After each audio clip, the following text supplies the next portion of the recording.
hope that this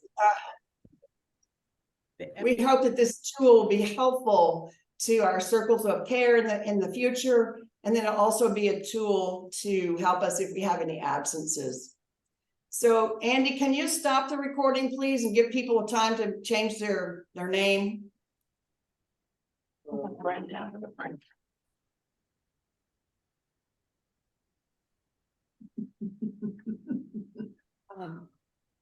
So today I'm joining you from Canyon Lake, Texas, St. Francis by the Lake. My name is Trisha Jones, and I am here with a few folks who are interested in just like you are, and becoming and learning more about Community of Hope and becoming lay pastoral caregivers. We want to go through and introduce everybody. I know when you have a room full, it's a little bit more challenging, but we'll do our best here. And want to just Andy, if you could direct who's going to speak next, because every time I do, the boxes move around a little bit, you know. So I will start here in St. Francis. I'll start here in St. Francis and let you introduce yourselves. My name is Valda Bucoder. My name's David James. I am Nancy Summers. Can y'all hear us okay? Yes. Thumbs up? Okay. All right, Andy, if you'll start with your team and then direct the rest. Okay, thank you. Turn your mic up.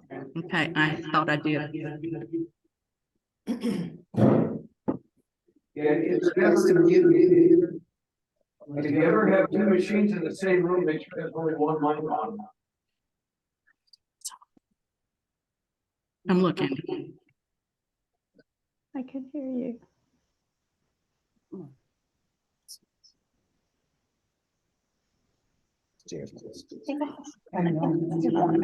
Speaker icon right there. Okay, it's not you. Whose mic is? Somebody got a phone on? Yeah, I got it. Excuse me. This is muted, right? No, it's not right now. Because we're doing introductions, but if there's more than How's that? one, in the, if more than one. Yes. Phone's off. Zoom link is on in the same room, you're gonna get that. Got it. So it's not, as far as I know, it's not that. Remember that now. My very small, short.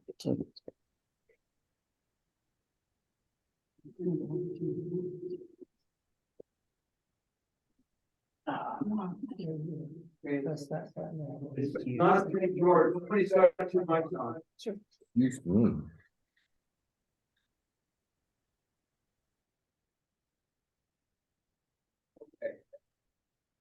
All right.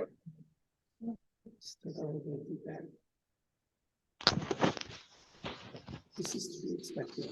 Oh, yeah, I'm not a bit worried about.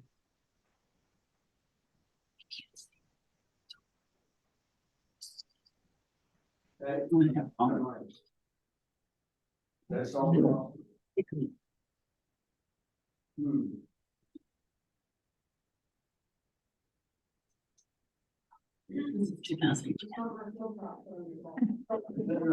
You were so cute.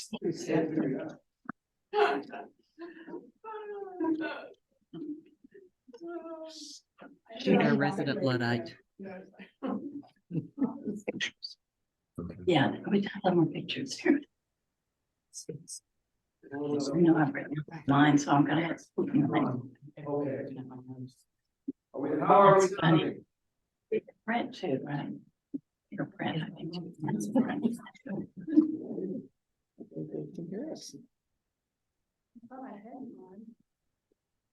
How are we sounding? I can hear you. We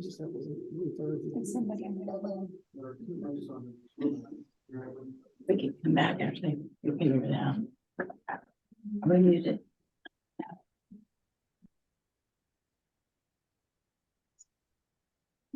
Are you ready, Andy? Have y'all got it fixed?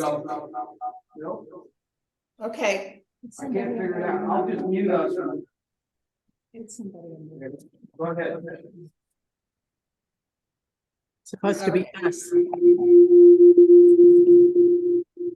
Are y'all logged in twice on the same computer? Pam, are one of you mute? I am. We're still. Do I need to be off? I think you need to log off. Pam. Okay, I'm sorry. that's okay. There you go.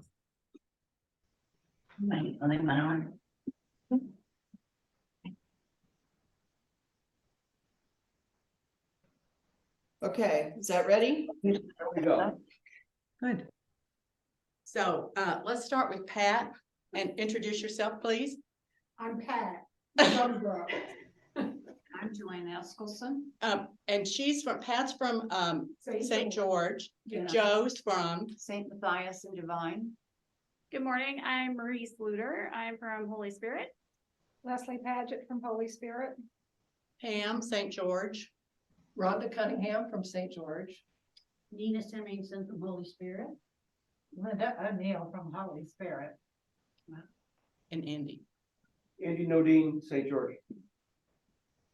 Okay, so I can't see those little things And that Holy Spirit. without my is it computer, so you pick the next. Episcopal? Okay, it's- Ruth, you're on. Oh, good morning. I'm Ruth Douglas. I'm at St. Peter's in Rockport.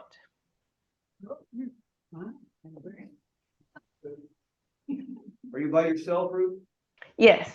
Okay, all right. Next, I've got a looks like BTFY Conville. You're muted. You're muted. Open your mic. There you go. Yes, it's Teresa Conville from St. Mark's. And I want to shout out to all the rest of the St. Mark's crowd over in the at Chancery, the building. And St. Mark's, will you go next and introduce yourselves, please? Nicholas Hoover from St. Mark's. All right. Robin Blackburn from St. Mark's. Wayne Asherbrenner from St. Mark's. St. Mark's. Okay. It's San San Marcos. Marcos. We're all from St. Mark's. Yeah. In San Marcos. Sandy Shank Baggett, St. Mark's, San Marcos. Anna McDonald, same. Mike Boone, St. Mark's, San Marcos. Mike's hiding. Did you hear me?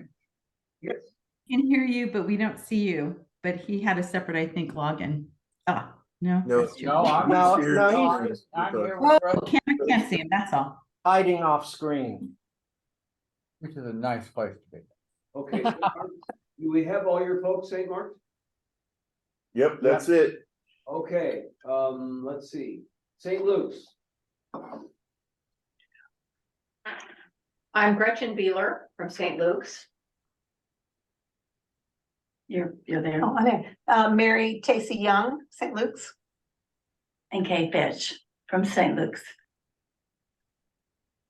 Wow. Y'all have a cool video. We're gonna have to figure that out. I'm gonna do one of the whatever you got. That is the coolest. All right. Did we get everybody? Jody Jenkins. Jody. Oh, Jody, you're locked. Uh-oh. Frozen.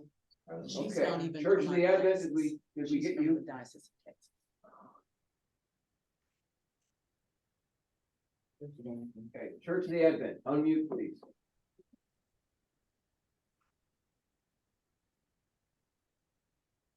There we Hello, go. Hi here there. we are from Church of the Advent. Want to just go around the table? Hi. Please. I'm Kathy from Church of the Advent. Jessica from Church of the Advent. I'm Rosaura Flores from Church of the Advent. I'm Joe Williams, Church of the Advent. I'm Teresa Hoskins. Evie Duran. Minnie Garcia from Church of the Advent. Laura Garcia. Lynn Black. Hector Rodriguez. And Ann Renfro. All Okay, right. Is that it? Is that everybody? I believe so. Okay, Tricia. Went to get the cable. We can't get it on the big TV, but we can hear fine and sort of see. Okay. Okay. Well, we're doing the best we can today. That's one reason why we're meeting today, is to get some of these bugs worked out. So thank you all for your patience, and we will persevere. So I just want to say welcome and just offer a word of prayer for us. If you could, just a moment, take a moment to center yourselves and take a breath.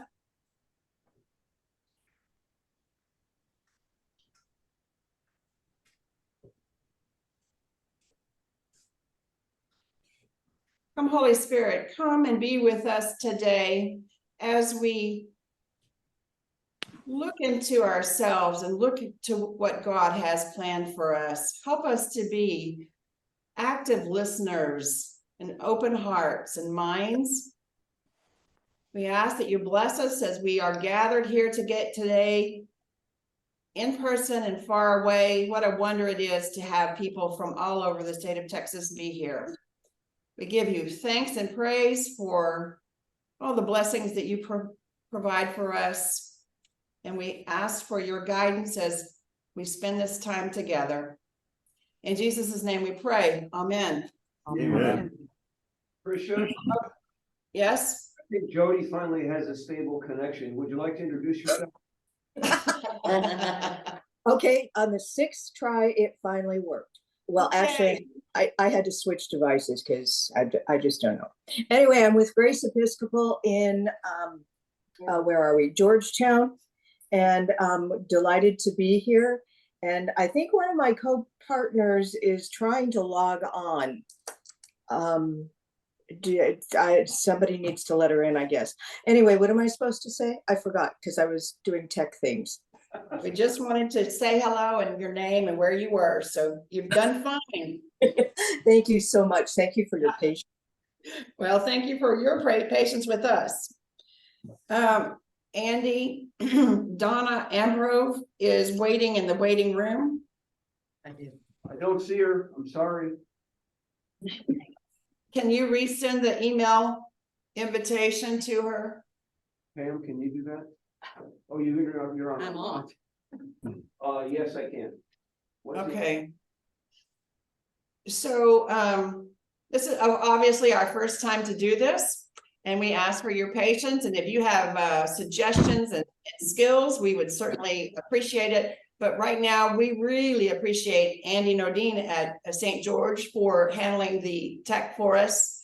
And Andy, you're a stand-up guy. We appreciate it. So thank you. Wait till it's over.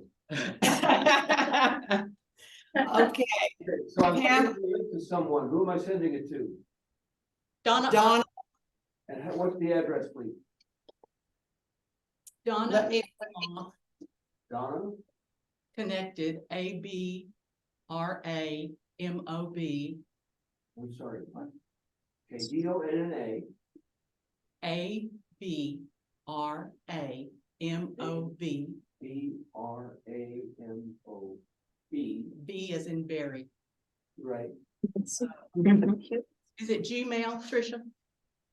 Yahoo, and the last letter of her email is V, like in Victor. Right, Okay, at Yahoo. at Yahoo. Okay. And I have two consecutive A's. Donna? Yes. Abramoff. Okay. And B. Okay. Right. So, Jenny Hale, are you there?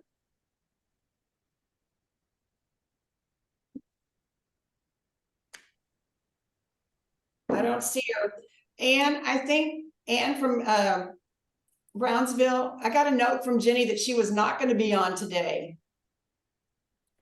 Okay.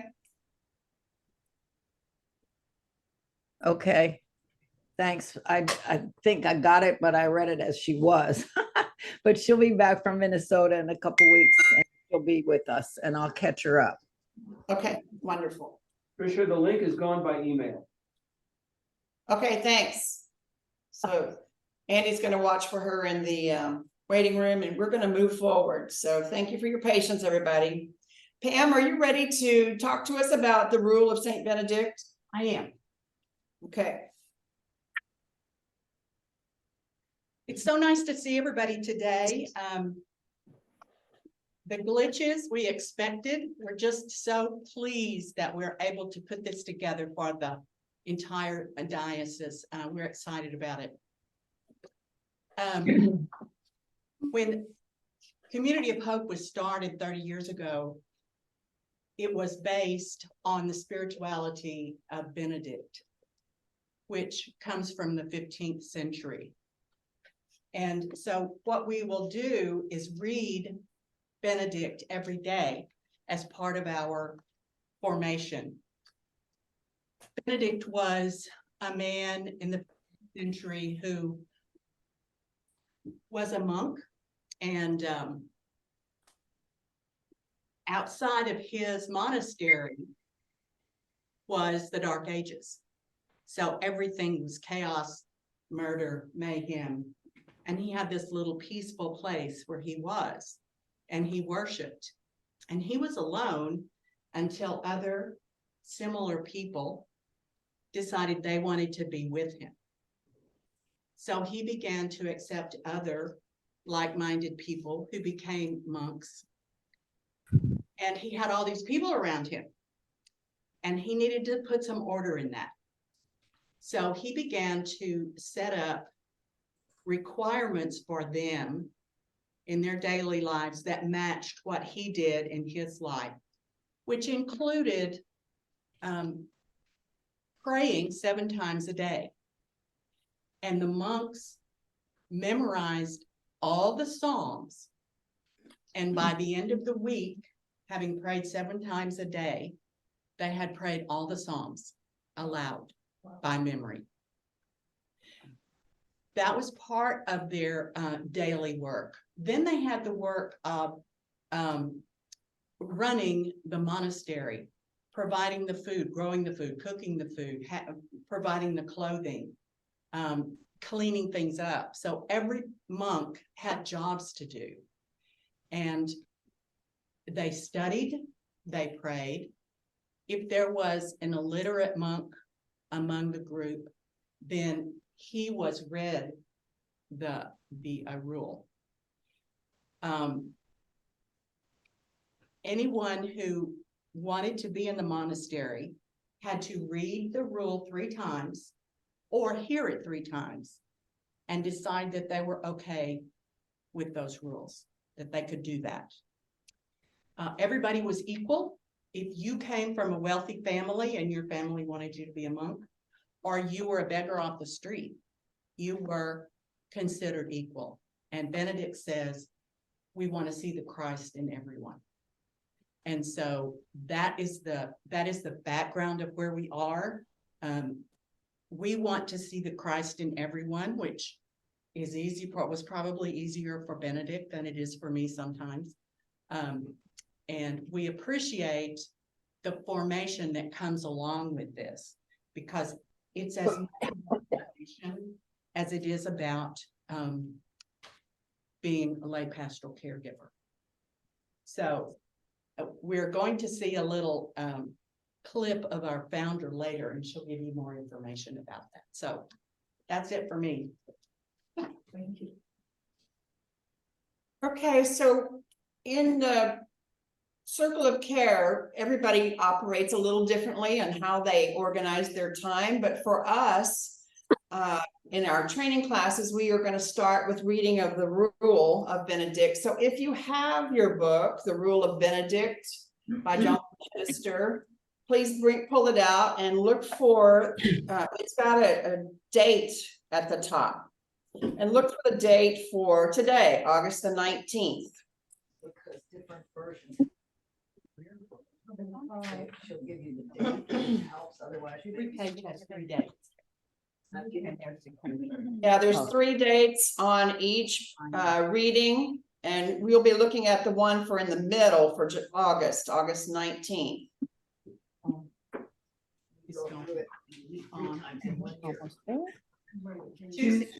But we're going to Tricia, if memory serves, it's a 4-month cycle, which is why there are 3 dates on every page.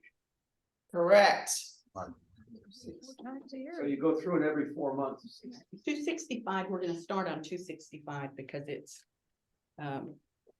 there's two of them go together. Two of the readings go together.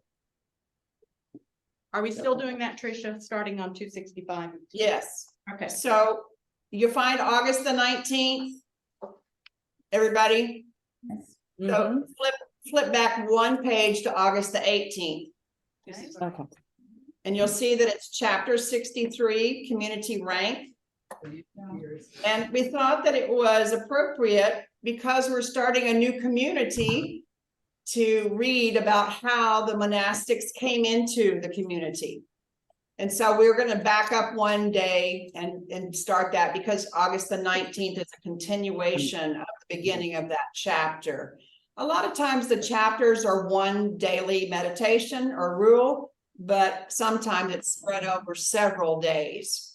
And our practice is going to be, we're hoping that you will read this daily, each day for that day. And in Joan's book, Sister Joan Chittister's book, the type that's in italics is the rule from Saint Benedict. And the type that's in the other type, which I guess is Times Roman, is Sister Joan Chittister's commentary, helping us to understand how to interpret Saint Benedict's rule for today. So this is kind of long. And so I'm going to ask the folks here with me to read if you can, or maybe David and I will just switch off. Is that okay? We'll switch off. So I'm going to read Sister Joan's commentary, the Benedict's rule, and then he can read Sister Joan's commentary. And then we'll have a little bit of a discussion about it, okay? Y'all on the right page? Give me a thumbs up, everybody, okay? Or wave your hand if you're not.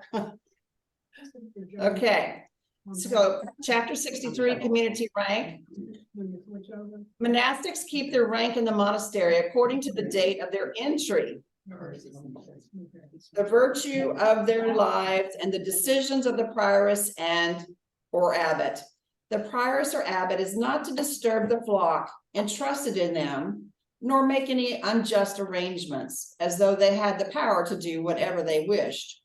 They must constantly reflect that they will have to give God an account of all their decisions and actions. Therefore, when the members come for the kiss of peace and for communion, when they lead psalms or stand in choir, they do so in the order already existing among them or decided by the abbot or prioress. Absolutely nowhere shall age automatically determine rank. Remember that Samuel and David were still boys when they judged their elders. 1 Samuel 3 and Daniel 13, 44 through 16. Therefore, apart from those mentioned above, whom the abbot or prioress have for some overriding consideration promoted, or for a specific reason demoted, all the rest should keep to the order of their entry. For example, someone who came to the monastery at the second hour of the day must recognize that they are junior to someone who came at the first hour, regardless of age or distinction. The young, however, are to be disciplined in everything by everyone. A Benedictine community is obviously a motley place. It has locals and foreigners, old and young, cleric and lay, nobles and poor, educated and illiterate, all going the same way, all intent on a life of the spirit, and all from vastly different backgrounds. All of them were conditioned to very defined expectations of privilege or oppression. Benedictine spirituality detoxifies the entire environment by putting the spotlight on the time of a person's entrance to the monastery, on the time at which they publicly began their total seeking of God, rather than on their previous status or position. The purpose and effect of rank, then, was not the suppression of the person. It was designed to free people from their past caste or demands. The purpose of rank was to achieve equality humility, and a new definition of self in groups rife with social hierarchies, systematic differences, and groundless exaltations. The date of entrance was the date before and after which all other events in life were marked and noted. The image of a world unskewed by material values and social definitions is the vision thrust before us in Benedictine spirituality. In a world where sex and race and money mark our spaces on the social ladder, it is a picture of human liberation gone outrageously giddy with the freeing power of God as the sign of its sanctity. August the 19th. The younger monastics then must respect their elders, and the elders must love their juniors. When they address one another, no one should be allowed to do so simply by name. Rather, the elders call the younger sister or brother, and the younger members call their elders nona or nonus, which are translated as venerable one. But the abbot and prioress, because we believe that they hold the place of Christ, are to be called abbot or prioress, not for any claim of their own, but out of honor and love for Christ. They, for their part, must reflect on this, and in their behavior show themselves worthy of such honor. Whenever members meet, the junior asks the elder for a blessing. When older members come by, the younger ones rise and offer a seat and do not presume to sit down until the older bids them. In this way, they do what the words of Scripture say. They should each try to be the first to show respect for the other, found in Romans 12:10. In the oratory and at table, the young are kept in rank and under discipline. Outside or anywhere else, they should be supervised and controlled until they are old enough to be responsible. This paragraph is clearly about the place of respect, experience, and wisdom in life. Obviously, the chapter on rank is not meant to grind the community down to its least common denominator. It is not meant to diminish in us the natural respect that differences should bring. Quite the opposite, in fact. This chapter is meant to freshen our eyes so that we can see all the gifts of the human community clearly. The gifts of old peasant farmers and the gifts of young artists, the gifts of young thinkers and the gifts of old keepers of the monastery door. Age, the rule teaches, does not give us the right to diminish the values of the young as if they were useless. Social class does not give us the right to overlook the insights of the poor. Education does not give us the right to snub the needs of the simple. We are to call one another by titles of love and respect. We are to care for the needs of the elderly, no matter our own needs or rank or station. We are to teach what we know so that the next generation grows in good air. Once upon a time, the Zen masters teach wealthy donors invited Master Ikkyu to a banquet. The master arrived there dressed in beggar's robes. His host, not recognizing him in this garb, hustled him away. "We cannot have you here at the doorstep. We are expecting the famous Master Ikkyu any moment." The master went home, changed into his ceremonial robe of purple brocade, and again presented himself at his host's doorstep, where he was received with great respect and ushered into the banquet room. There he took off his stiff robe, set it upright at the dinner table, and said, "I presume that it is my robe you have invited, since when I first arrived without it a little while ago, you showed me a way." In Benedictine spirituality, reverence for the other based on the spark of the divine that is in all of us, that is in us all, is a gift to be given to a century alive with distinctions. It will not admit an insight into the sacred, scarred and bleeding that it does not see. Thank you, David. I put him on the spot here. My tongue failed at the end there. Wow, that's quite a lot, isn't it? Are there things that you would like to, anything jump out at you as you heard or read those two days worth of things?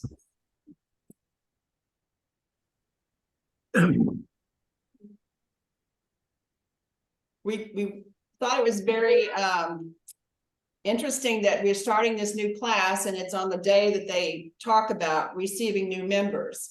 So that's why we wanted to back up and let folks know, because sometimes when you jump in the middle of the book, you don't really quite get what's going on. But it's so cool that in Benedict's thought, this is a leveling of the playing field. Back in those days, people who came to monasteries for refuge came from very different backgrounds and different countries even. And so this was a way for them to learn to trust each other and to respect each other. It reminds The military does that. That's what David said. really old, and Chittister helps to soften that a little bit. Jody, go ahead. So I just finished year 1 of EFM, and one of the interim books that we read was called Reading the Bible from the Margins. And what the book discusses is all of the marginalized around us, and how how when they read the Bible, they can interpret it in ways that we don't understand. Like, for instance, one of the examples was the 10 Commandments. Keep holy the Sabbath. Well, if you have to work 7 days a week to feed your family and you don't feel like you can go to church, then you might develop a feeling of inadequacy and not be able to meet God on the platform that he's proposing because you don't feel worthy. And so what the book taught us was how to, as Benedict says, level the playing field. Thank you. It was very interesting.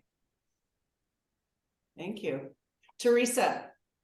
My first reaction is that I felt this reminded me of Christ talking to people, talking to the apostles, teaching them how really God looks at all of us.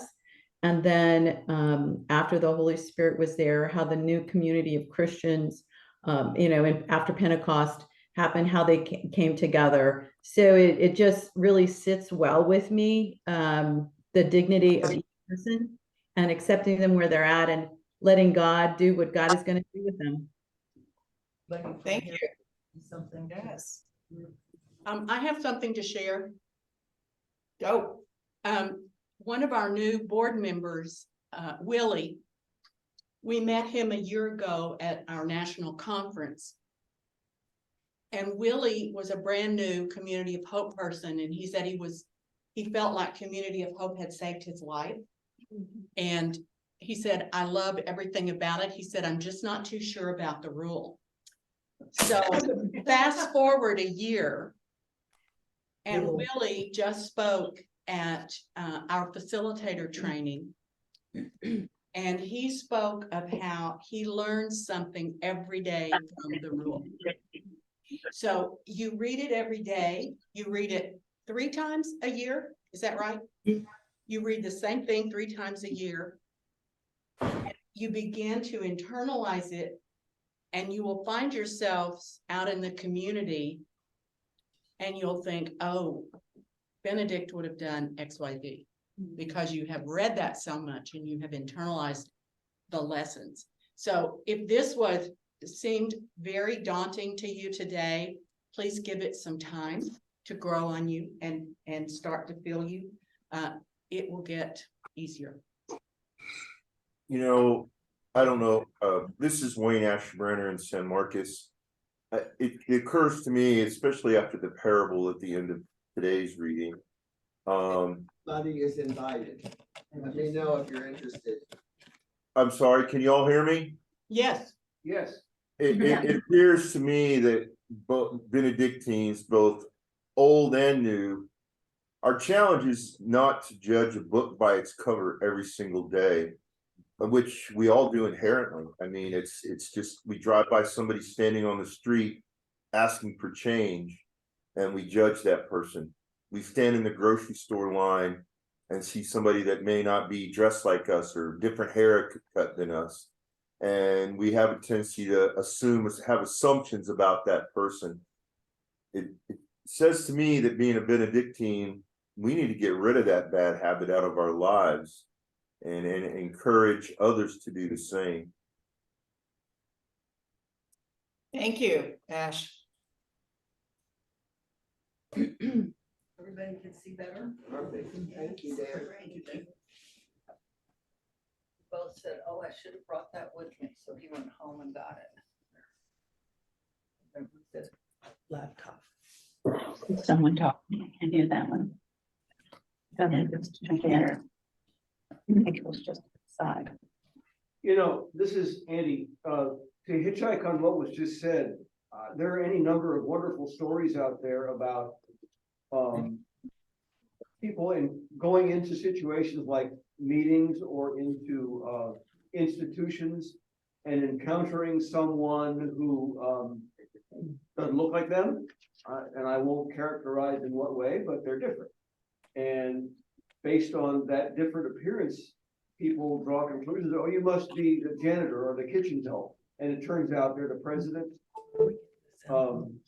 There's a great story about at the Air Force Academy, one of the janitors turned out to be a Medal of Honor winner from World War II, and nobody knew. So yeah, the point about making assumptions about people based on appearance is very, very important in my view. That to me at work every day. Thanks, Andy. I have a comment. This is Go Rhonda. ahead. This is Rhonda from St. George. As someone standing at the threshold, so to speak, coming into this community, which is something that I've prayed and dreamed about for a very long time, the little passage that just stood out to me is from the commentary on page 267 that describes Benedictine spirituality, that it's a picture of human liberation gone outrageously giddy with the freeing power of God as the sign of its sanctity. That fills me with hope. Really. Oh, absolutely. Yeah, I'm fired up. Thank you, Robin.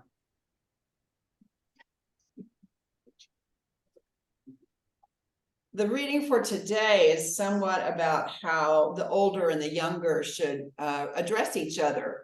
And some of us may remember being told to say yes, ma'am, and no, sir. And when we met an elder, you called them by Mr. Jones.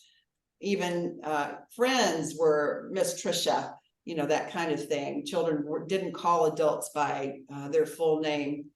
And we've gotten very informal these days, but I do love the line that's on page 269 at the end, where it talks about we are to care for the needs of the elderly, no matter our own needs or rank, and we are to teach what we know so that the next generation grows in good air. I don't know. I just love that. It doesn't necessarily mean we have to teach them to say yes, ma'am, and you know, Mrs. Jones or Miss Tricia, but we do need to teach them respect and that, like the hope that's going forward. We do need to remember to teach that too.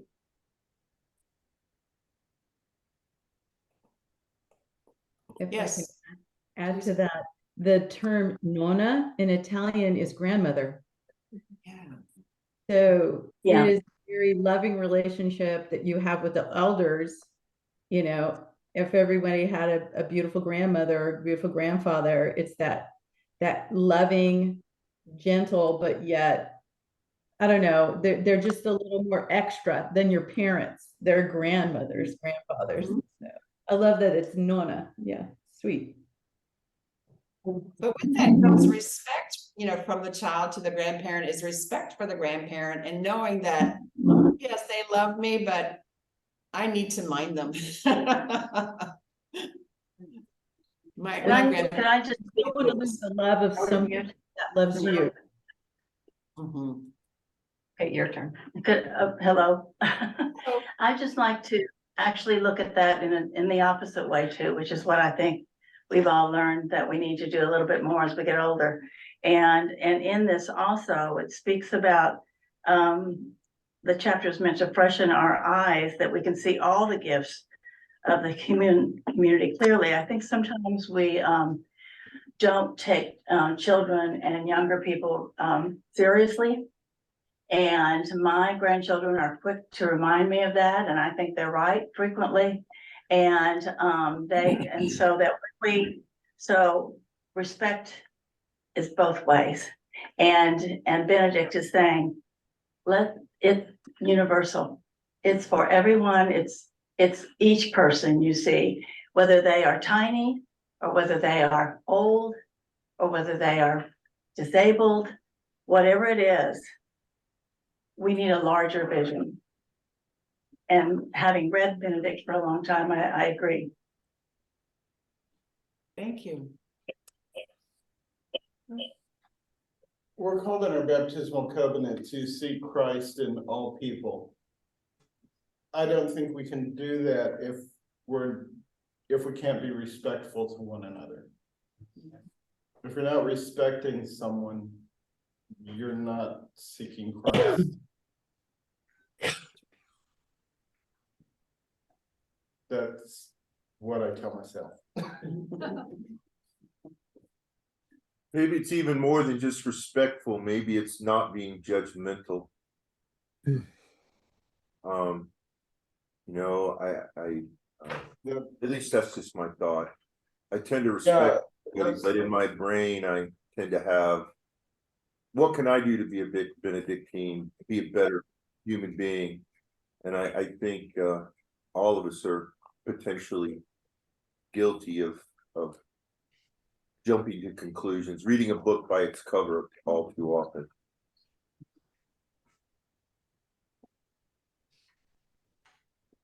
We think we're a good judge of character.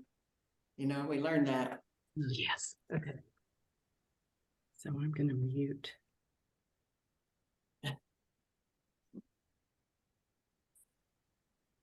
Well, thank you all for your comments. This is going to be a part of our practice. Please join in as you're comfortable. What you say helps us all to learn and grow and understand. So thank you for your comments. As we've just, talked about, we all come from different places and have different experiences to share. And this helps us so much. And if you don't feel comfortable speaking, that's perfectly fine. You can put it in chat. We haven't talked really, but you're welcome to use chat if you have comments. All right, does anybody have anything else before we move on? You're welcome to say something else if you want.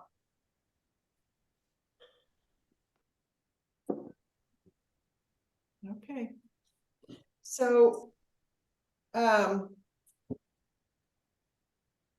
are y'all doing? Y'all need a break yet, or can we go on for like 20 minutes? Break. What? Break. Break.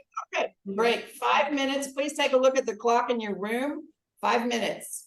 And Andy, would you turn off the recording, please? I will pause it, yes. Discussion on the rule of Benedict. Thank you, Andy.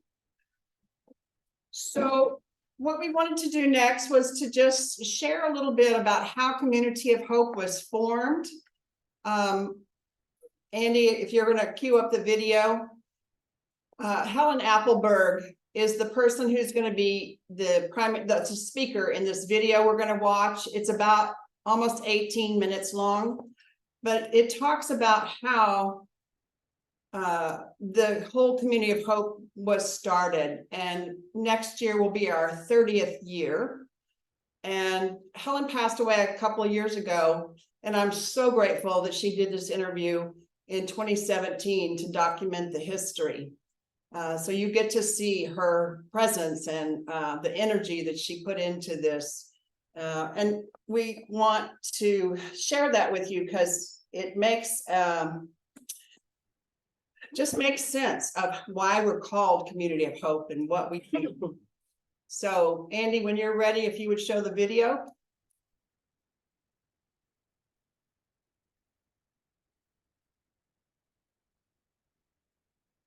How Community Hope began in the first place and how it began to grow. And how we are still part of that growing right now. You all need me to turn it up. Well, I'll give you a capsule of, you'll just, you've been in many hospitals and they all look about the same. Of course. Yeah. Lots of people. You can turn the light off. And if you could read the story in their hearts, you could begin by looking at the expressions on their faces. And then if you can imagine a group of men and women who were answering the call to learn to do something they'd never done before, and that is, ordained or not, to become lay pastoral caregivers in a very large hospital. Didn't have to be large, it just happened to be. That's where I found myself. It was in 1994. And I was one of those ladies who came late in life to the awakening of all these calls. So personally, I was dealing with a lot of getting in touch with, trying to find my place, knowing that I was the first woman on staff.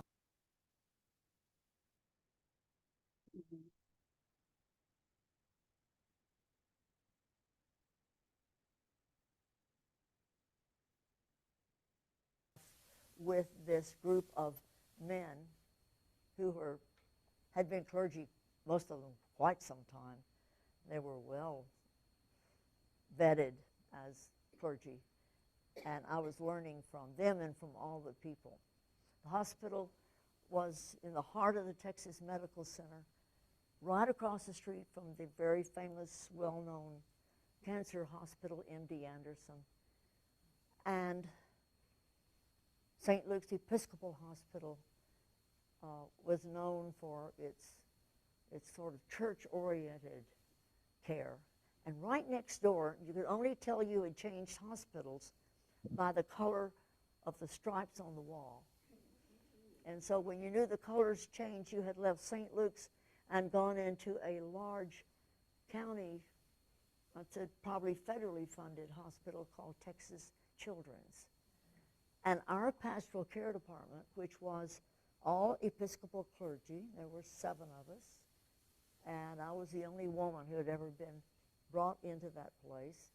And we were identified, we wore our collars, and then they, the administration, gave us white, stiff, starched coats that looked just like the doctor's coats.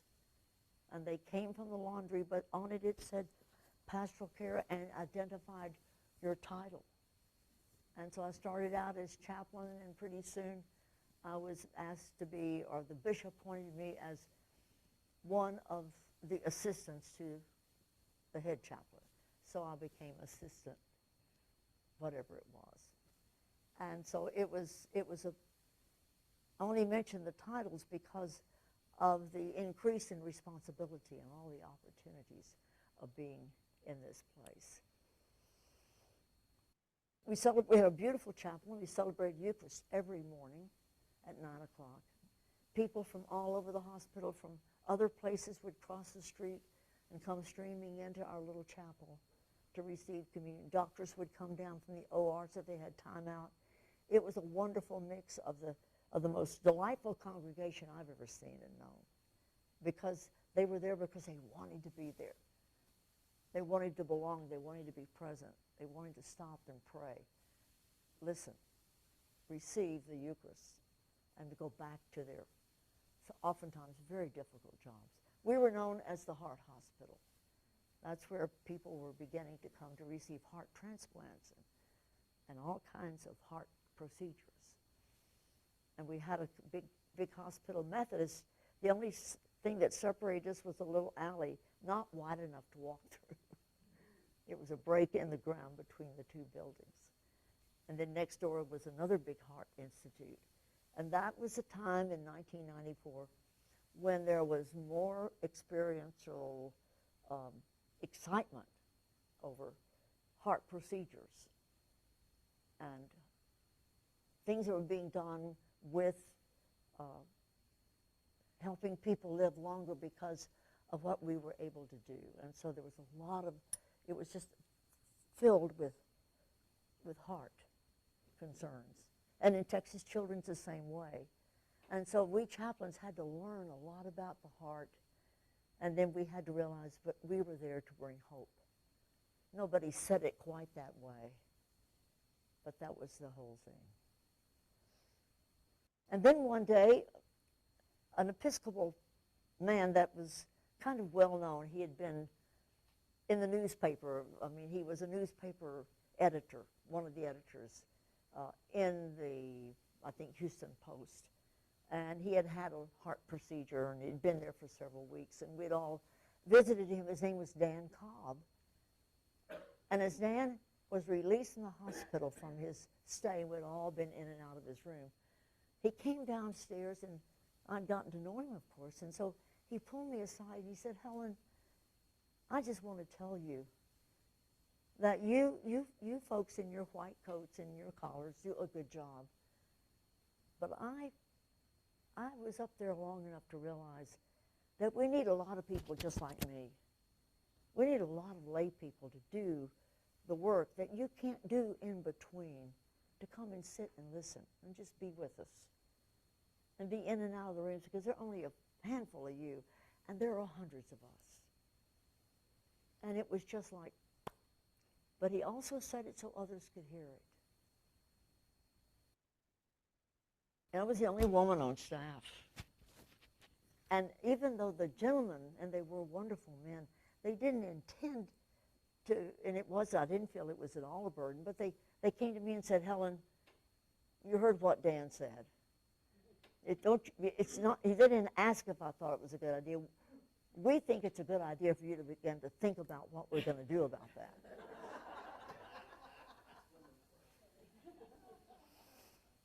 And of course, I was just so thrilled to be asked to do something that might measure up a little. It's a little hard to know how to behave in a setting where you're trying to find your footing, where to drop your anchor, where to say, this is where I am. And, oh yes, I will work on it. Yes, I'll work on it. So I'd been on call then that we were rotating. Our CPE residents hadn't come in or weren't around for some reason. So we were picking up the night calls. When you have clinical pastoral education trainees in your hospital, they are the ones who are on call during the 24-hour rotation. So there's always a chaplain to go and be with, no matter what time of day or week of the week it is or the time of day it is.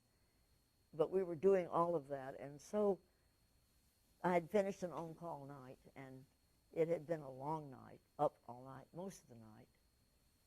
So that evening when I went home that afternoon, I couldn't sleep. You don't sleep in the middle of the day. But it was hot. It was a hot June afternoon, and very unlike this beautiful day. And I lived in a small townhome complex about 3 miles from the medical center, and there was a high hedge and a fence. It was Alabama and Kirby, so you can imagine all the traffic. But it was a little quiet because of that little containment. And it was in the afternoon, and we had a small pool and over near the gate, not far from where I lived. So before I decided to try to sleep, I went to swim. Oh, I was so tired. And I had this question on me because of what Dan Cobb had said. Then my leadership, the folks, the guys, all men, and the man in charge, Helen, you need to begin thinking about what we're going to do about that. You know, in other words, they handed it to me, as I said. So I went, well, I'm just going to go swim. I'm just going to chill out, rest up a little bit, and then go in and try to sleep. So I was swimming on my back, and the clouds were just beautiful. It was cool and wonderful to be in that water. And I think, looking back, it was like the closest thing you can come to like baptism or a new awakening. But the question was just nudging me. What are you going to do? What are you going to do? What are you going to think about it? And I said, Lord, I can't think about anything. I'm just giving it to you. But I know I'll hear something. And so I floated, I swam, and then I floated again. And then as though it was just almost like a little thundering. Helen. But that was just an interior Helen. And then I heard, start a community called Hope, and I will provide the rest. And it was not me. I didn't think of it. I remember being I just chilled. I just turned to some kind of other creature. And I literally sprang out of that water like, I don't know, like a flying fish or something. Now, I was over on the beach chair by the pool. And I said, Lord, is that you? I was almost afraid to ask, but it was not like any moment I've ever known. And then I heard a same very much gentler sound, same lines, start a community called Hope, and I will provide the rest. Well, I knew that wasn't me. It was just beyond anything I could have ever imagined or thought about. And so I just sat there. I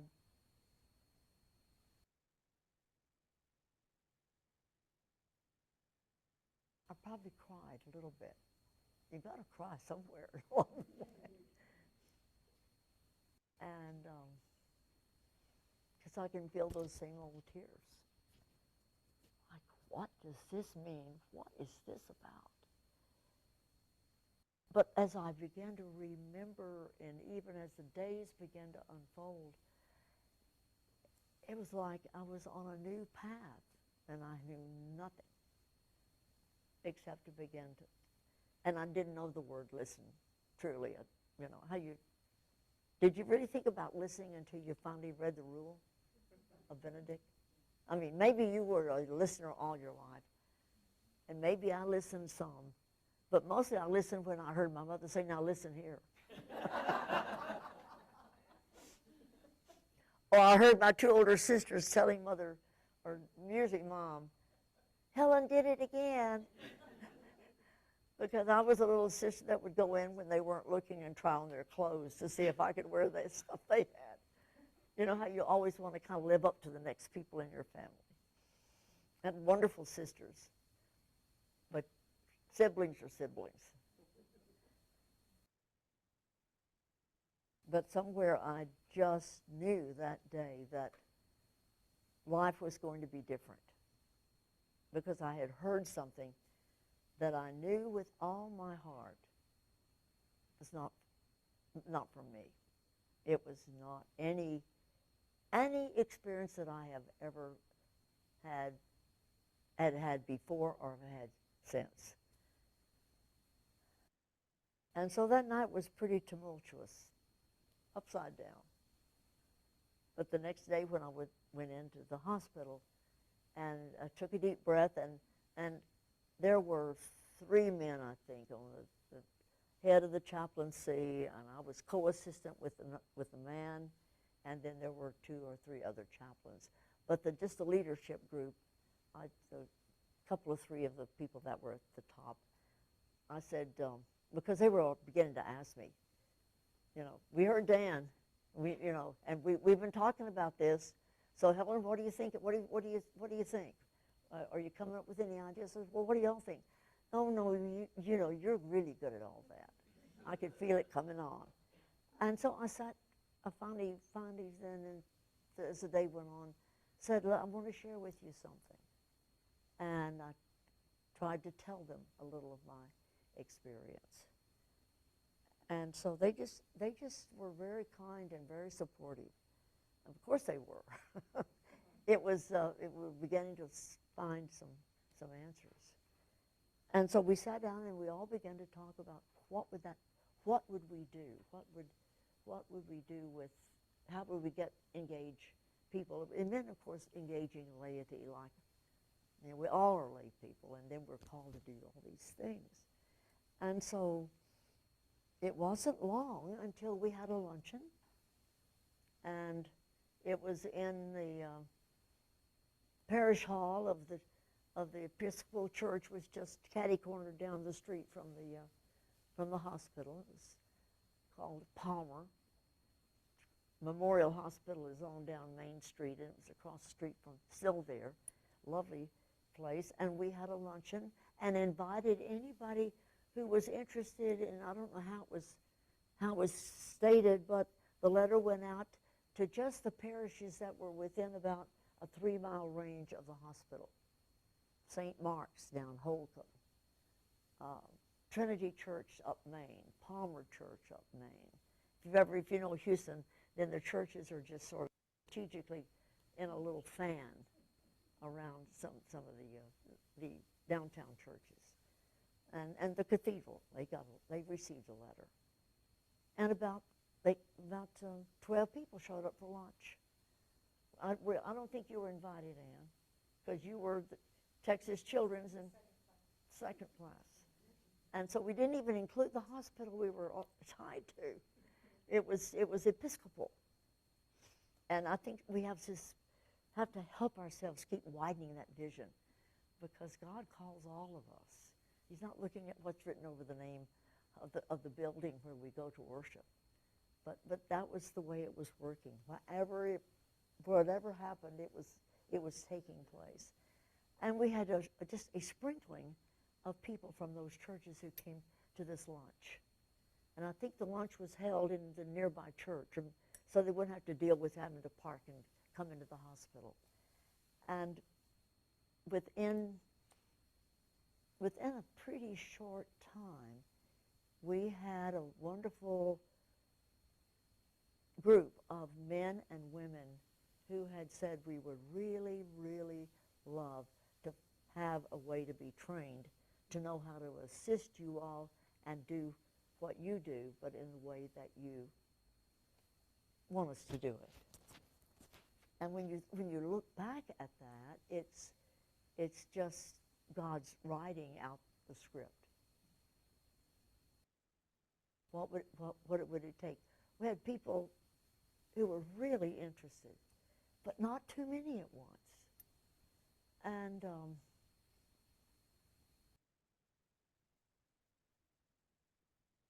that was step one.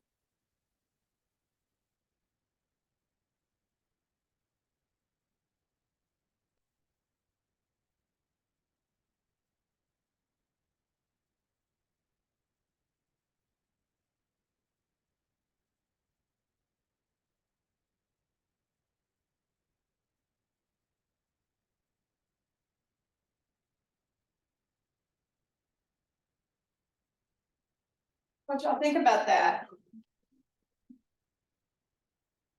Cool. I don't think I could have told you the story of how we got our name, Community of Hope, any better than that. That was, she just was so touched. And that was nearly 30 years ago. She goes on for another 30 minutes, and another time we may hear the rest of it, but she goes on to describe the process that they went through. They got these 12 people together, and they were all trained chaplains, and it was topics that came up. And so there was some consensus on the topics. And so they said, okay, we know what we need to teach. And so then they invited people to come. And they taught their first class without any curriculum. It was an outline. And after that, they said, okay, we need to create more structure. We need to create the modules, the notebook that you have now. And so there were teams of people who did writing for the next year, 6 months to a year. They would go off and do little mini retreats on long weekends and just hole up and write. And there were people of all different walks with different trainings. There were male and female, young and old, lay and clergy. And she goes on to say that it was most exhilarating, but most kind of frustrating, because they really wrangled with each other about each word. So kind of remember that as you're reading some of the module material. Oh, I wish it was written a little differently. Well, you know where they're coming from now. All these people. So, but the module, the notebook that you have in front of you was the result of that, and it has had some. We've undergone some changes since then, but the history. I'm going to ask Pam Peedford if she wants to tell us a little bit about history from that point forward, and then how our current operations are going. So, what has happened since Helen's conversation with God is that we've moved from one center to about 100 centers, and a handful of lay chaplains to 1,500 across the U.S. and Malawi.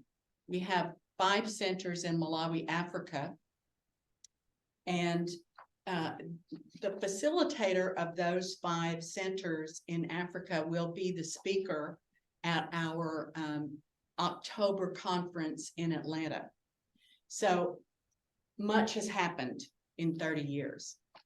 In the past couple of years, we have a new president, Sarah Roberts, who came on maybe before COVID, so maybe 2.5 years ago, something like that. And she just was full of vision. So we have made huge changes over that period. And the first thing we did was we got a coach. He just happens to be a bishop, and he just happens to be the assistant bishop in Alabama.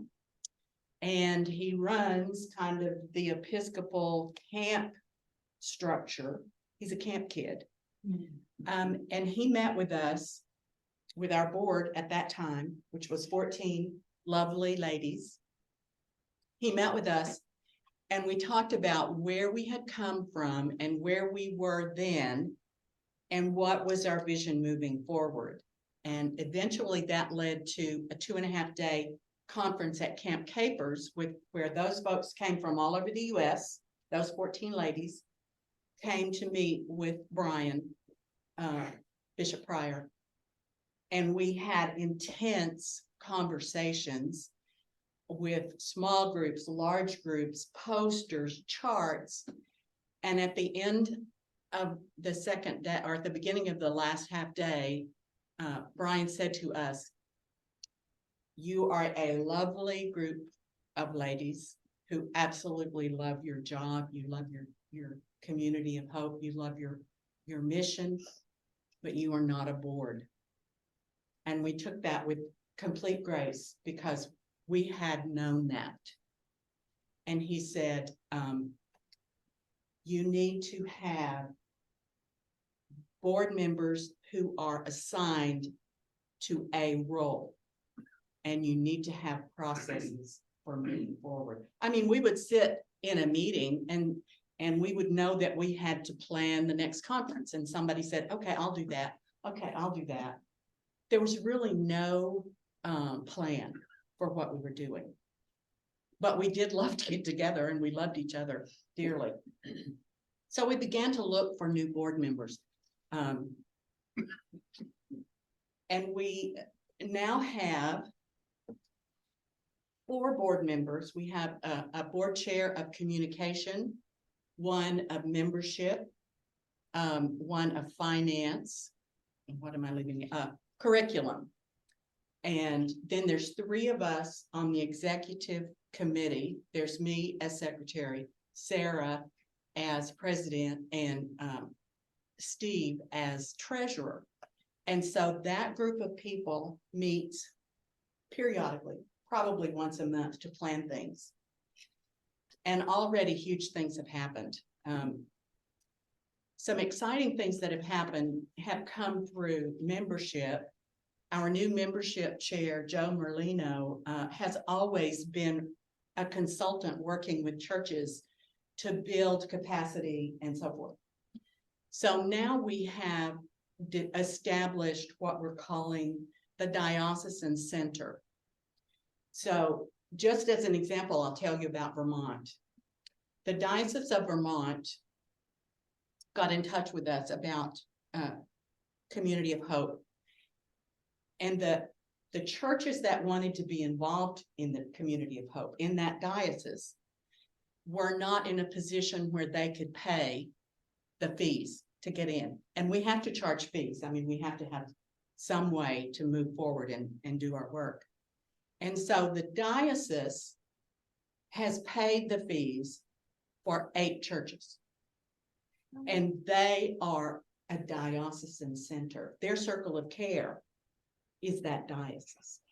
And the circle of care, let me just briefly say, a circle of care is the group within your center. The center is your church, where you have your little group.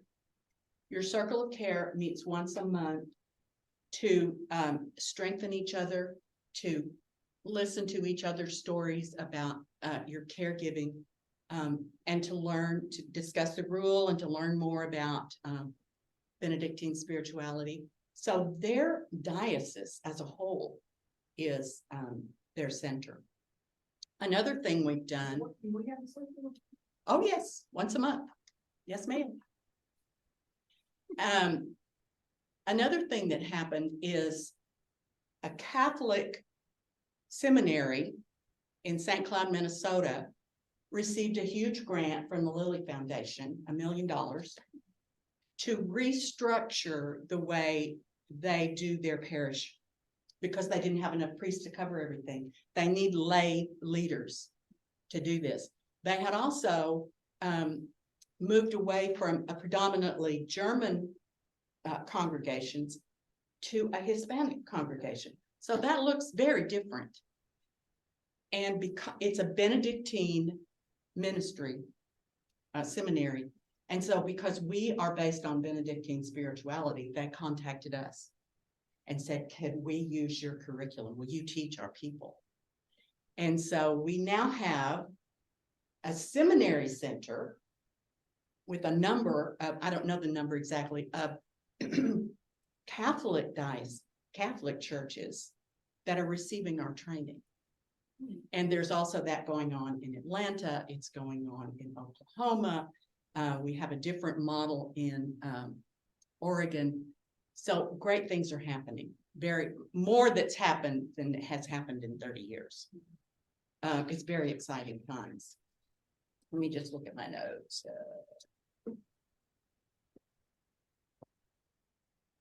I think that's all I'll tell you for the time being. I don't want to overload you, but I'll send some information to you about the conference in October that tells you about Father Commandani from Africa. And there's other things that I can send you to give you more information so I don't have to tell it all today. But does anybody have any comments or questions about that information? Wow. It's a lot. It's a lot. Wow. Go ahead, Nancy. Is there a website where we can go to read about all of these mix of centers?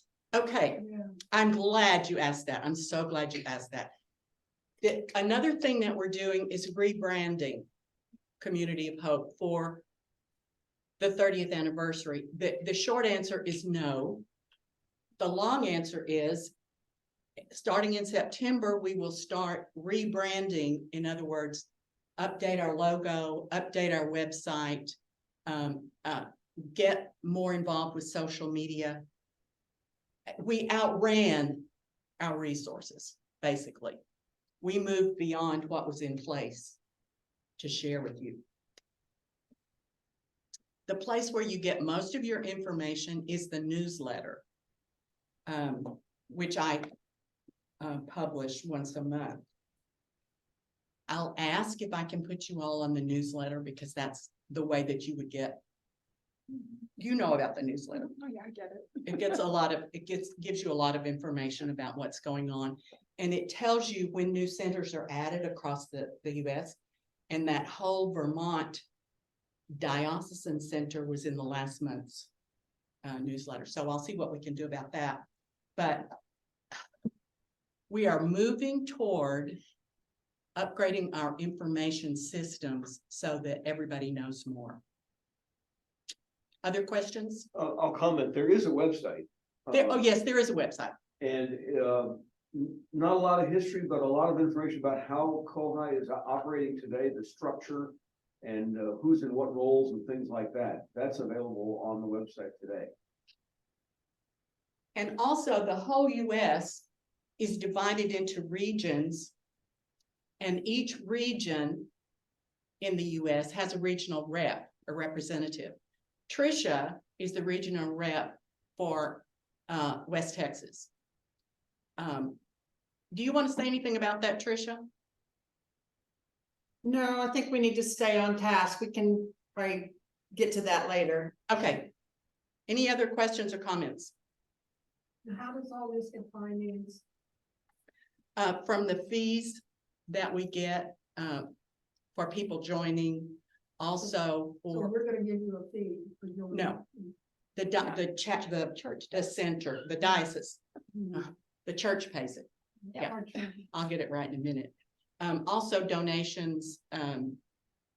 We have put in for a grant, a Lilly grant, and we'll know about that in the fall. So, yeah, it's a nonprofit. So wherever we can get money, we get money. Anything else? Okay. Thanks, Pam. I wanted y'all to kind of get an idea. When we talk about community of hope at our churches, we talk about, what's going on right here. And it took me a long time to figure out how we connected to Community of Hope International. And so I appreciate Pam giving that update on what the board's doing and what's going on throughout the whole world. So anybody have any questions? You should have been provided a paper notebook that is the Community of Hope International Lay Pastoral Caregivers Training Notebook. It may look like this, it may look a little different, but it's the same material. And then you should also have been asked or provided the Rule of Benedict with Joan Chittister's commentary for spirituality for the 21st century. That's what we'll use in this class. There are other resources that are available and widely used by Community of Hope lay chaplains, but this is the one that we'll use in class. But you can certainly supplement however you'd like. Judith Satera has a Benedictine commentary that is more gender neutral and more, I guess, contemporary. And then right now I'm using this book, Praying with Saint Benedict by Stephen Isaacson, and he has reflections and prayers. And then he also has scriptures that go along with each one. So I can provide you with some names, but if for our purposes of discussion, we're gonna use this one for our weekly or our day or whenever we meet, our weekly discussions. But it's perfectly fine to use that and to bring in commentary and discussion. So I want you to know these are your books, your notebooks. You can write in them, take notes. Mine is very ragged and full of papers that are falling out. And as you'll see in the books, this is my third book, because if you read it every day, 3 or 4 or 5 times, or well, 3 times a year, times however many years I've been doing this, you need new books periodically. So you might want to consider putting it in a binder if that is something that you want to do. But these are your tools. In the front of the notebook, you're going to see some introductory pages, and it'll have a welcome letter from Dr. Helen Appleberg, and it has our mission statement, which is being revised. And then you'll have some information about worship resources. I wanted to just draw your attention to those worship resources. When we have our classes, we'll begin with a prayer or short devotion, and we'll also end our class with a prayer or short devotion. And we'll be asking for volunteers for every time we meet, for someone to do opening prayer, someone to read the rule, and for someone to do the closing prayer. These materials were put here. They're primarily from the Episcopal Church, but there are other prayers that people have written. And then there are also plenty of other resources that are not in here that you are free to use as worship resources. We do, and you know, it could be a prayer or reflection from what you do in your everyday practices. So I wanted to make sure you knew that resource was there. At the back, the very back, should be the appendix. And one of the things that you will see back there, I don't know how many pages back, but one is called the Lay Pastoral Caregivers Covenant. I wanted to draw your attention to the covenant because at the end of training, we'll have a time of reflection on what you've learned about yourself and your ministries. And there'll be a consideration of, do you want to join Community of Hope? And if you do, we sign a covenant for 1 year. And these are the requirements that are laid out here. So we don't want to have anybody be very surprised about, oh, I have to sign a piece of paper for a year. So I want to just draw your attention to that. And it's something that we will talk about in the class, but it's helpful, I think, for me to know what's there. What I sent an email to you, and it had the training schedule. I don't know if you printed it or got it with you, but if you could print that and put it maybe in the front of your notebook, it'll tell you the dates that we're going to meet and what we're going to be doing that day and who's going to be our guest faculty. The faculty will have like an hour to an hour and a half to discuss what the topic is, and they will discuss from their life experiences along with the material that's in the module. Won't be us. There will be times where the faculty maybe won't cover the material. And so Pam and I are going to facilitate, we're going to swap, you know, take turns facilitating. And if the material's not covered, we want to be sure your comments and your questions are answered. And so we will take time to facilitate that discussion of what happened in the homework. So you'll see on the schedule, we're off for Labor Day. And then on October, pardon me? If you've got it, yes, that's fine. If you've got it, you can.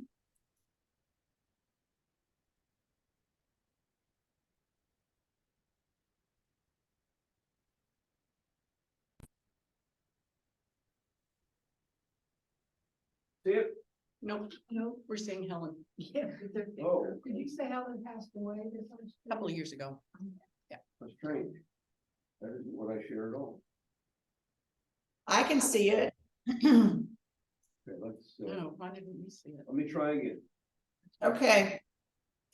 Well, anyway, we are going to take off September 2nd and October 21st.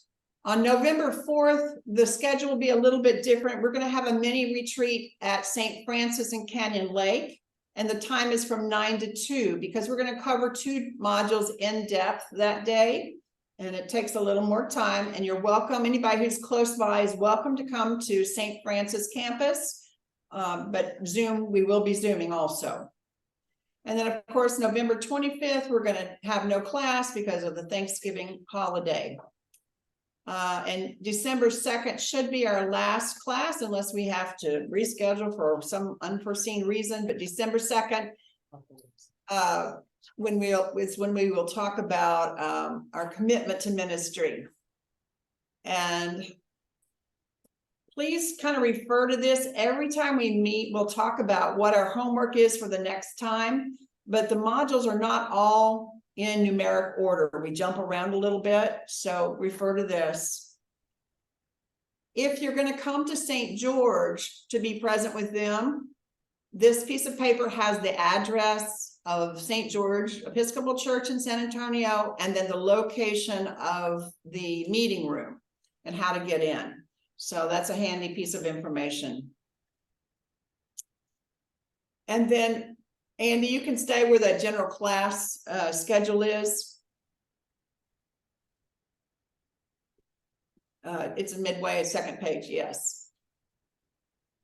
The general flow of our time together starting next week is at 9 o'clock. We'll gather and break bread. So please come early. You're welcome to have snacks and coffee as we do this and take care of your own needs. But at your own local center, you'll figure out, or if at your home, you'll figure out, do y'all want to bring snacks? Do you want to have food together? Breaking bread together is a strong tradition in most churches, and then of course with St. Benedict and Community of Hope. So we included that as part of the opening gathering piece, but we'd like for everybody to be in their seats, ready to go with their plate and their coffee by 9 a.m. And the portal, or not the portal, but the Zoom link will be open at 8:45 so that we can, I know sometimes we have trouble getting in. We all experience that. So hopefully by 9 we will have that started. And then we will have worship. And then we'll read the rule and we'll discuss it like we did this morning. We'll take a quick break, and then the faculty will do their presentation on the module. You will have read that module, so you'll be prepared to know what the topic is about, and we'll have discussion and question and answers. Quick break, and then after that, the faculty may want to continue with conversations about maybe some of the exercises. There are exercises at the end of the modules. We'll tell you which ones to do or not do, but if the faculty doesn't, then Pam and I will have that conversation with y'all, and we can have a discussion about questions. So be sure and mark your questions. If you don't like to write in your book, put stickies or write your own notes, or use your electronic devices, however, whatever works for you. And then towards the end of our time together, we will go through what our assignments are for the next class. We will talk about, ask for volunteers to do the worship at the beginning and read the rule, and worship at the closing. And if there's any special notes. And then at the end of the class, we'll ask for prayer concerns and then have our closing prayer worship. Any questions about that? And you're going to have to just speak up because you're real small on my screen and I can't see any hands or anything. So if you have a question, just let me know.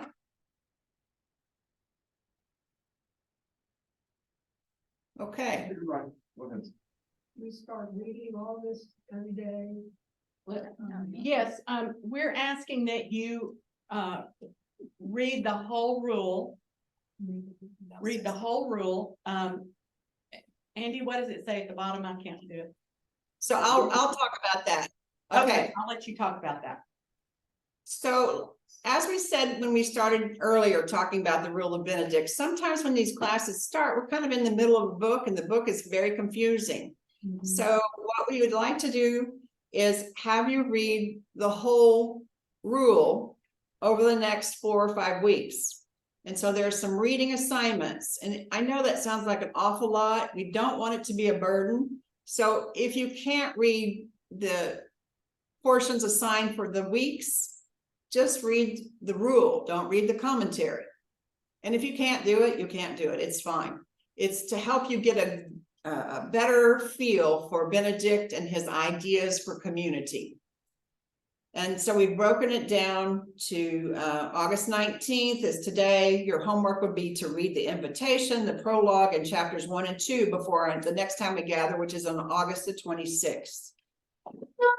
And then August 26th, we'll assign to read chapters 3 through 35 before September 9th. And you'll see that that's a pretty good gap in there because of our Labor Day holiday. If you want to read ahead, read ahead.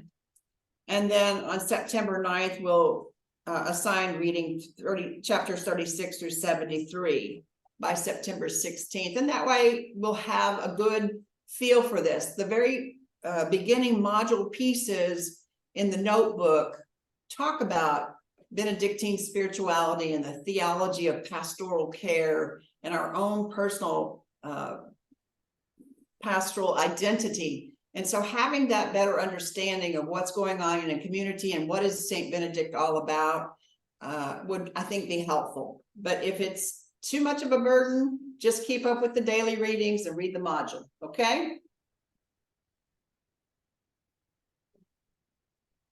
Any questions about that?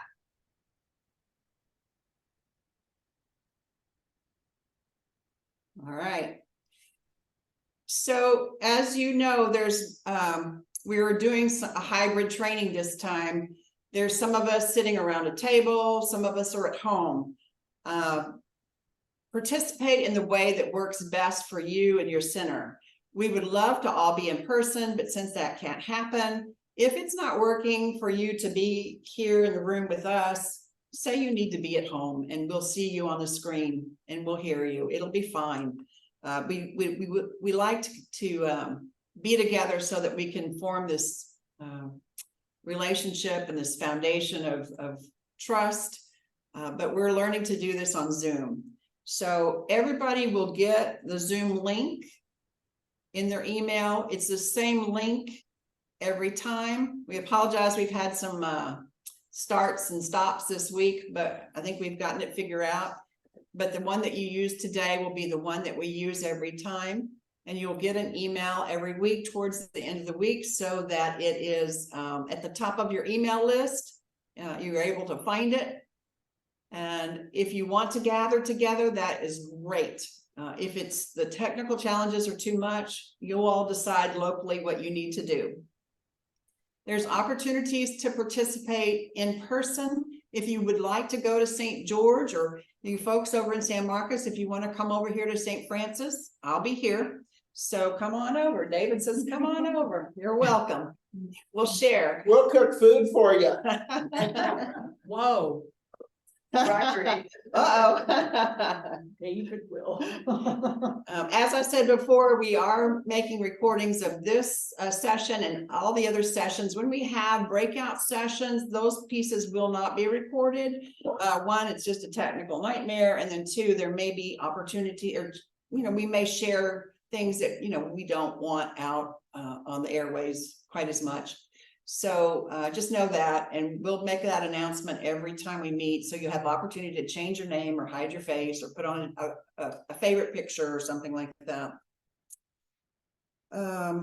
If you have to miss a class, we have ways to make up. Pam and I would appreciate notice in advance. I think you all have our email addresses and our telephone numbers through the email that I sent a couple of days ago. Please let us know. And then we'll let you know what you need for makeup. For the most part, it will be, we will send you a link of the recording of the session. And of course, you'll read the module. And if there were some exercises, we'll let you know what exercises you need to do. And then we'll have our center leaders, your center leaders, check in with you to talk about the exercises and see how that goes. If there's questions that you have, either on the exercises or on the module information. Community of Hope has videos that can be used on certain topics. And if we feel like we need to use those, we can send you links to those too. So please, it's important for us to know in advance if you'll be with us, or, if you won't be with us. And we can prepare you for the classes that you miss. One of the things that I wanted to let you know, we appreciate the leaders that are here today. Ann Renfro just sent me a note that says, if you're at South Padre, you can come to Church of the Advent and sit in with them. So thank you, Ann, for the invitation to come to South Padre Island. One of the things we wanted to say was thank you to the leaders who are here today. center leaders and maybe Community of Hope lay chaplains who have already been commissioned. We wanted to just help you all get a good start. They may or may not participate in every session, but they are there. They know what's going on. They've gotten all the materials. So don't hesitate to go to them if you have questions. And then there may be some lay chaplains in existing centers that drop in with us. So you may see some new faces as we go along that don't continue every time. It may be just one or two. So I just wanted to give you a heads up that those folks may drop in. But if the folks drop in, they are all bound by confidentiality. They've been through Community of Hope training. And so we can hopefully feel safe doing that. We want to create a safe environment where we can share. Anybody having questions about that? That's right. The rule is composed of the prologue and 73 chapters. All in all, less than 100 pages. Well, in here, Yes. 100 pages would Yes. have to be about 200 pages. Yes, this is the rule. That's the rule. Yeah. Yes. Yeah. So just like school, Right. lots of homework. Yes. Do what you can do. All right. Call me I will. if you need help, I please. will. You too. And if you don't read the commentary, it's less. Okay. I think that's the majority of those topics. Any questions about the agenda or faculty or homework or how to participate via Zoom, makeups? All right. I have a list of participants with names and phone numbers, emails. It's incomplete right at this moment, but it will be completed very soon. So if you're coming in today and I haven't gotten your information, I need it. And then at some point, I'd like to share that with everyone. Does anyone object to their name and phone number and email being shared with this group? Okay. All right. I think that'll be helpful. Excuse me? I was just saying, if you'd rather not be on that distribution list, let me or Tricia know by email. Yes.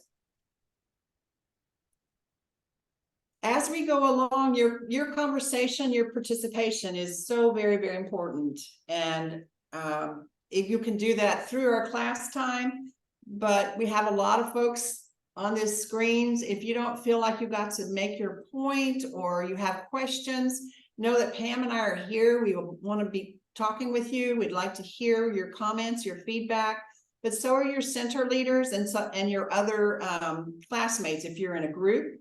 And we'd like to make sure that you know that you can call on your leaders. You can call on us. It's not us always teaching. We learn so much from each other. So participation, and then if we can't all talk, we can use chat, or if we need to do something offline separately, that's always an option. Okay. Leaders, I just wanted to take a minute specifically for you to ask you to check in with your participants periodically, especially if you're not attending these classes.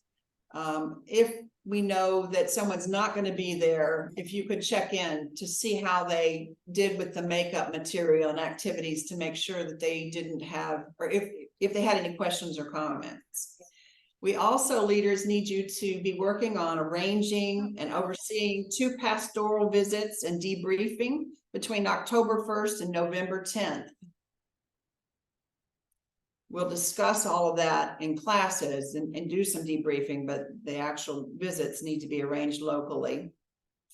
And then we'd like for the leaders to attend on December 2nd when we talk about commitment to ministry.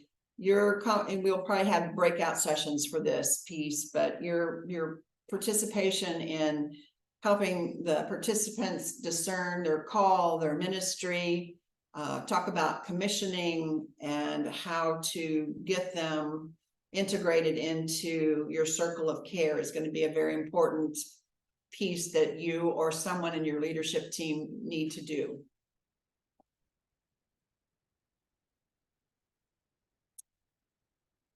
So that's a lot of information being thrown at you this morning.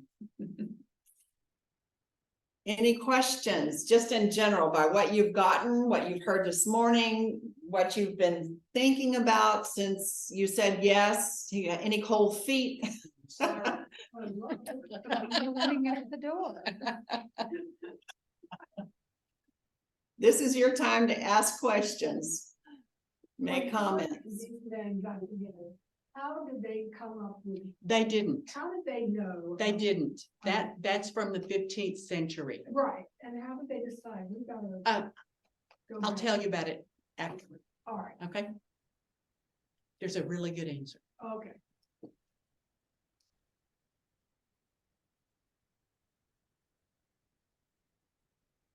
Do we all benefit from that? What? I couldn't understand the questions. Go ahead. Could we all benefit from what you said you would tell her later? Maybe it's information we all need. There you go. Asked was, how did Helen know that the rule of Benedict was what they wanted to use? And that, go ahead, Tricia.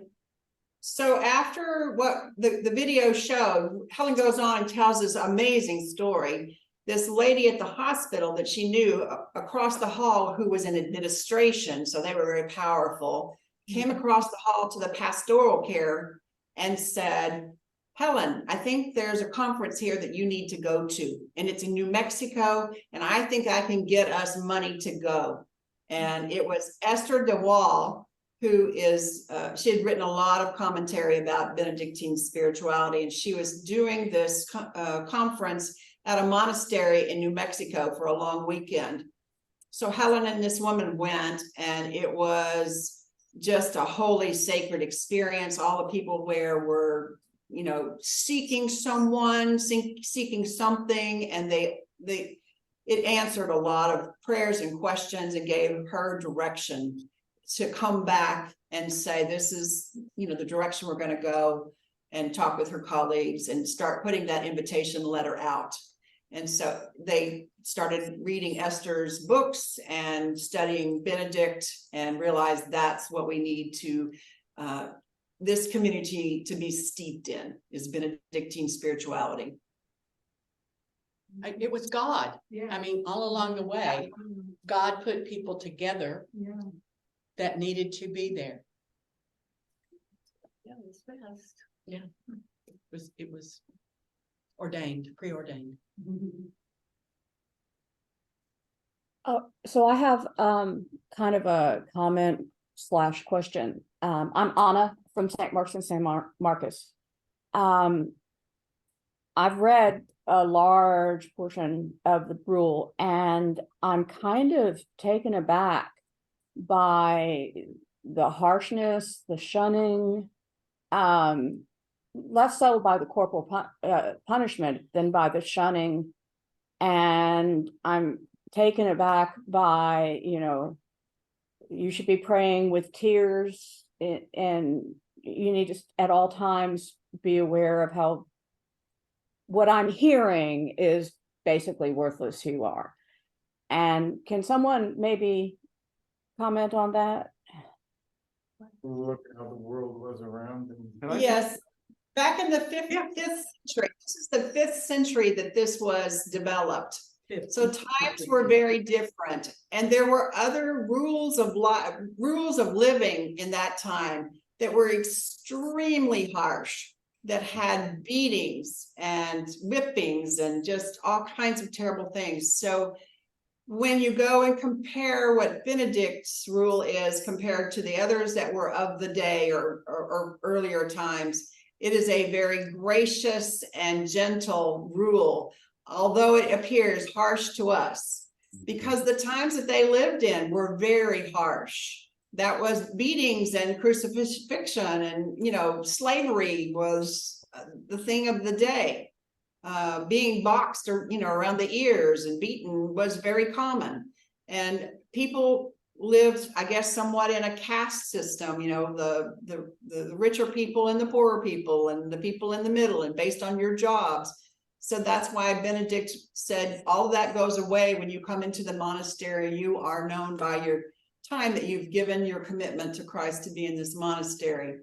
And some people were very rich, and some very poor. So the poor people got 3 meals a day, and they got care, they got clothes. So you have to kind of balance that out. And then when you talk about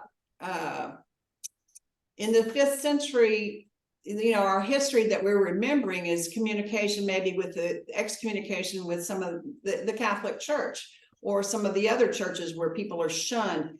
There is a statement in there by the commentary in that this is not how Benedict intended it. He had levels of, excommunication meant you didn't have dinner with us because you did something, or you didn't get to lead songs and prayers. Those were your punishments. It was a time out. It was a time away from community for you to understand if that's really what you want to be. If you really want to be headstrong and do things your own way, the whole focus of community is doing for the other.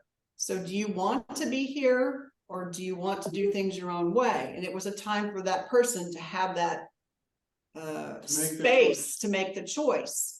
And Benedict, behind the scenes, provides people to be a source of solace and guidance and wisdom to them.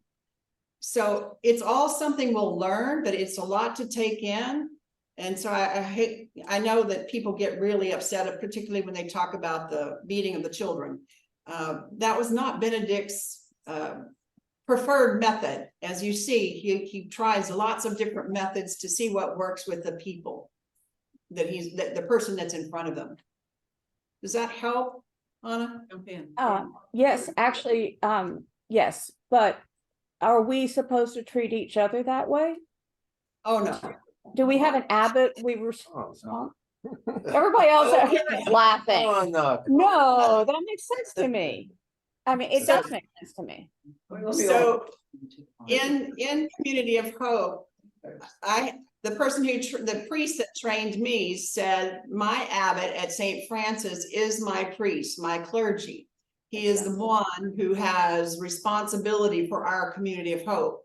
And I am a co-facilitator and trainer of Community of Hope, but I am under his direction and his protection and his guidance, and I'm accountable to him. So if that helps you think about that in that structure, because I'm not the abbot or the prioress here at St. Francis. It would be the clergy. Now, you all have different understandings of it if you've been trained differently. And as you will read through Sister Jones' commentary, you'll see that the important thing is what we read today, to see the Christ in each other, to be respectful, to care for each other, the young and the old. So when you read those paragraphs about excommunication, remember there's another rule that says, be kind, respect, take care of. Does that help? Yes, it does. Thank you very much for the clarifications. Tricia, this is Andy, can I contribute just a little bit? Sure.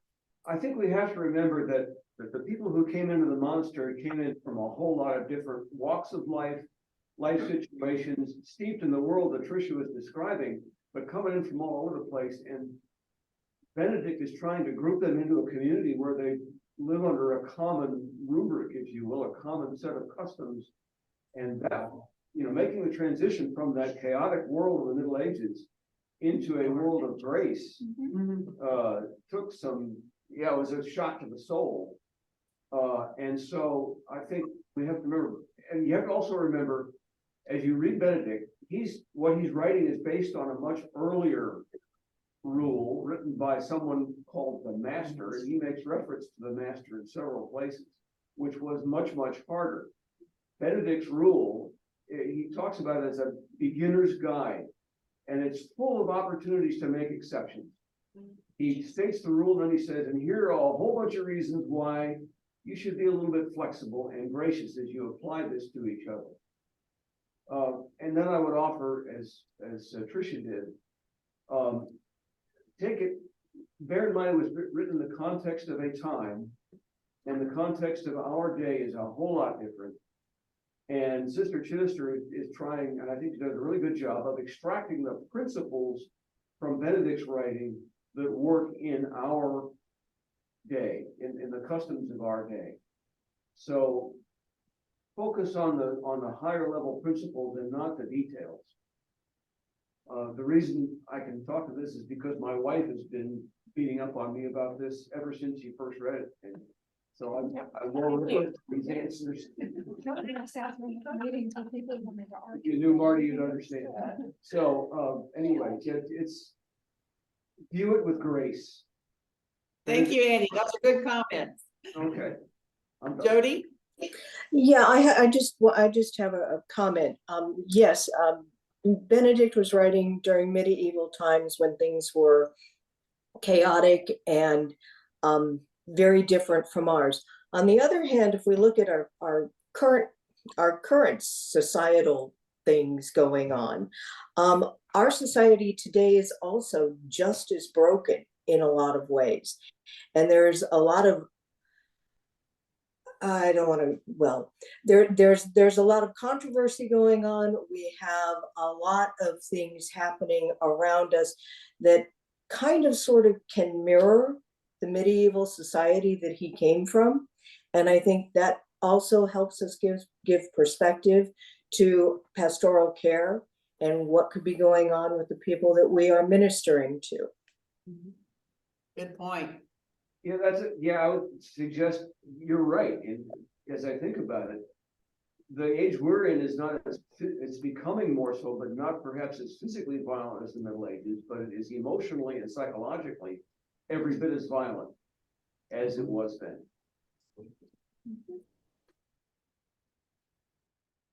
And pretty physical.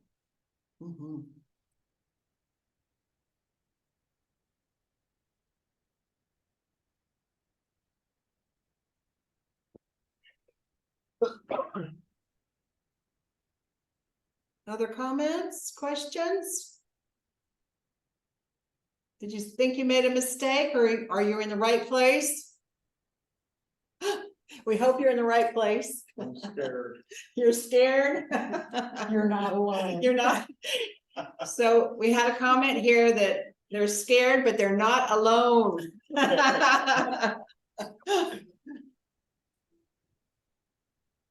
Okay.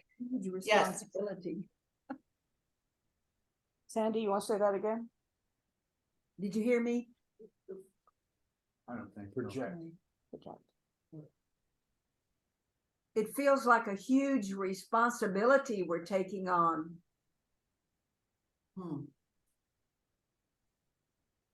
It actually feels like a beautiful, wonderful responsibility. Say that really loud.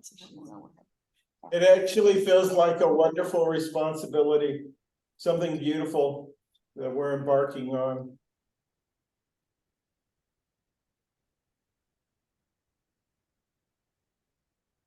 And I know that I can't do it alone. And that's why we're in community. One of Sarah Roberts' most favorite things to say these days is we find God in and through community. And I think you probably heard it from Helen, but we are still creating and still becoming communities of hope. So we all have a place to be, but none of us can do it without the others. Finally, I see it here. August 19th, read the invitation, the prologue, chapters 1 and 2. Well done. And Well then done. I'll be done. You can do this. I can do it. We can do this. You can do this. Thank you. Like that enthusiasm. Okay, if there are no more questions, and I'm happy to wait while you think, or if you I'm gonna go on to what our homework is and then a closing worship, but if you have more questions, wave, make noise. So the homework for next week. Read your daily readings of the Rule of Benedict. Read the invitation and the prologue in chapters 1 and 2, if possible. Skip the commentary if you need to. Read module 1, Benedictine spirituality. We will have Brother Michael Gallagher be our faculty next week on Zoom. He has a fascinating story, but currently he's at Holy Cross Monastery in Woodville, Texas. He's been on the board of Community of Hope. He's been from almost the very beginning. And so he is a wonderful resource and he lives the Benedictine life. So I think he'll help us all understand more about Benedict and how it impacts it shapes us. And then I need volunteers for August the 26th for the opening worship. Do I have anybody who would like to do that?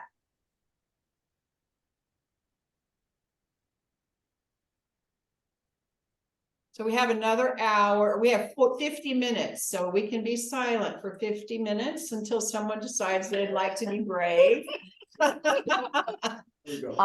I'll be happy. Joe Eccles. But someone will have to tell me what to do. Okay, who is that? Okay, tell me your name at St. Mark's. Anna. Anna, thank you. So Anna at St. Mark's will do the opening worship. Did I hear? You're going to tell me what the opening worship is so that I know what to do. Okay, right? We'll talk. Was there a volunteer for closing worship? Tricia. Yes. Yes. What's your last name, Joe? Eskelson. Eskelson. Joe Eskelson will do the closing. Thank you, Joe.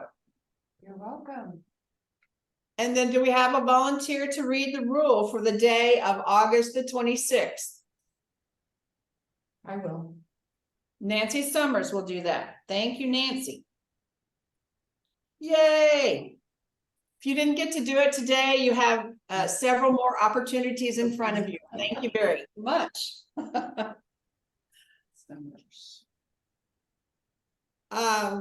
We are about to go into our closing time. Does anyone have any prayer requests that they would like to share with us today that we can remember? We're a praying community. You have a prayer request? You're muted at St. Luke's.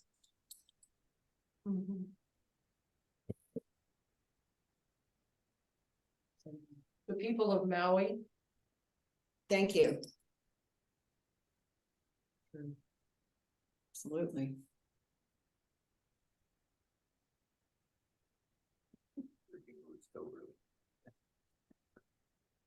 I'd ask everybody to say a prayer for Tommy James Morris Sr., who is in the battle of his life with cancer.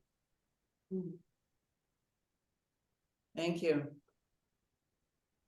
Now I'd like to lift up Gloria.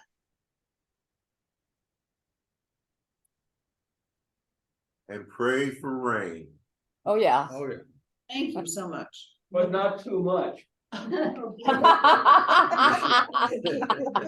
This is Central Texas. We don't get to choose. It's feast or famine. That is very true. Moderate, gentle rains, I think it says in the prayer book. Prayer request. Prayer Yes. request. Adrian Guzman. Adrian Guzman with cancer. Yeah.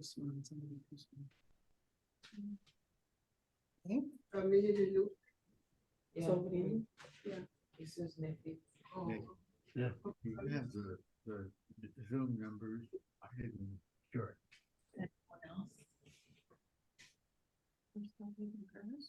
Okay, thank you for sharing those. Pam? And for all the teachers and students going back to school. Yes.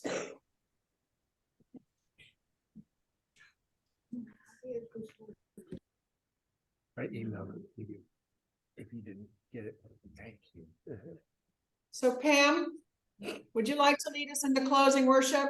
Yes, Andy, if you'll put my prayer Right now.